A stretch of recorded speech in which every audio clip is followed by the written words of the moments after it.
you know, there are a couple of approaches to this. One is to try to deny your pain, Mm, and maintain that you got to keep going and don't acknowledge your pain. Um, I don't think that's realistic, being a black person in America. Um, um, because, there's pain, like you said, whether it's someone who's working three jobs. They tell you in America, work hard, you can become anything you want and to pay off one day.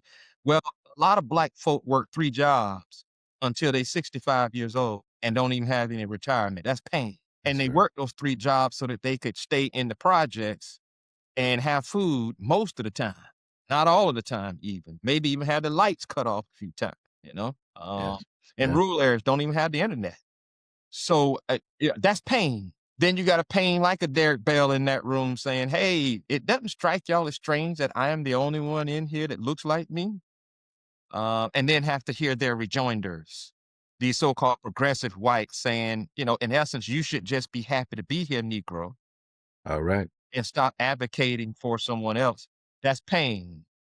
Um, a king, you know, um, becoming a national spokesman in the civil rights movement and creating movement in Montgomery, house bomb, life threatened, creating movement in Birmingham, creating movement in Selma, creating movement in Memphis, and having to deal with death threats, and finally resolving himself to the fact that what's going to happen to me is what's going to happen to me. And he's assassinated 39, four kids in 1968 who have to go on without him.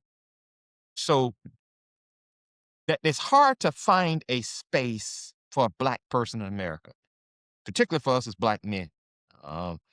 Um, Alabama state legislature right now is trying to extend the prison sentences of black men because they're using them for labor down there and having them do labor stuff and using them for labor. And if they get out, that decreases the labor pool. So they're still trying to exploit black men in prisons in the South. So it's hard to find a space, if any place, where there's not pain. And number one, how do you deal with that pain? How do you deal with that pain on a daily basis? Do you ignore it?